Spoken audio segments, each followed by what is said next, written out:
കേരള അതിർത്തിയിൽ നിപ്പ പരിശോധന ശക്തമാക്കി തമിഴ്നാടും. പാലക്കാട്ടെ നിപ്പ മരണത്തിന് പിന്നാലെയാണ് നടപടി. പനിയടക്കമുള്ള ലക്ഷണങ്ങൾ കാണിക്കുന്നവർക്ക് പ്രവേശനത്തിന് നിയന്ത്രണം ഏർപ്പെടുത്തി. സാജിദ് വീണ്ടും ചെയ്യുന്നു. സാജിദ്, സ്വാഭാവികമായൊരു നടപടിക്രമമാണ്.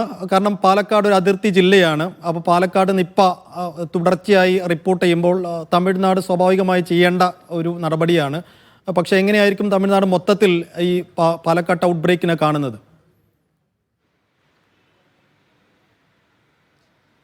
തീർച്ചയായും ഈ പാലക്കാട് അതിർത്തി ജില്ലയിൽ തന്നെ നിപ്പ സ്ഥിരീകരിച്ച പശ്ചാത്തലത്തിലാണ് തമിഴ്നാട് അവരുടെ പരിശോധന കർശനമാക്കിയിരിക്കുന്നത്. നേരത്തെ തന്നെ ഈ കോഴിക്കോട് ആദ്യം നിപ്പ റിപ്പോർട്ട് ചെയ്ത സമയങ്ങളിലെല്ലാം തന്നെ ഈ പാലക്കാട് തമിഴ്നാട് അതിർത്തികളിൽ പരിശോധന ഉണ്ടായിരുന്നു. ഇത് കുറച്ചുകൂടി പാലക്കാട് ജില്ലയിലായതുകൊണ്ട് കുറച്ചുകൂടി ജാഗ്രത ഉണ്ട്. അവിടെ തമിഴ്നാട്ടിൽ നിന്നുള്ള ആരോഗ്യവകുപ്പ് ഉദ്യോഗസ്ഥരാണ് PPE കിറ്റും മറ്റും ഇട്ട് പരിശോധന നടത്തുന്നത്. രോഗലക്ഷണങ്ങളുള്ള ആളുകളെ ഇങ്ങോട്ട് കടത്തിവിടുന്നു. ഈ പ്രാഥമിക പരിശോധന, ട്രൂനെറ്റ് പരിശോധനയും മറ്റും നടത്തിയാണ് കടത്തിവിടുന്നത്. മറ്റ് രോഗലക്ഷണങ്ങൾ ഇല്ലാത്ത ആളുകൾക്ക് വളരെ സുഗമമായി തന്നെ യാത്ര ചെയ്യുന്നതിന് തടസ്സമില്ല. പക്ഷേ ഈ കാര്യമായ രോഗലക്ഷണങ്ങളുള്ള ആളുകളെ പരിശോധനയ്ക്ക് വിധേയമാക്കുന്നുണ്ട്.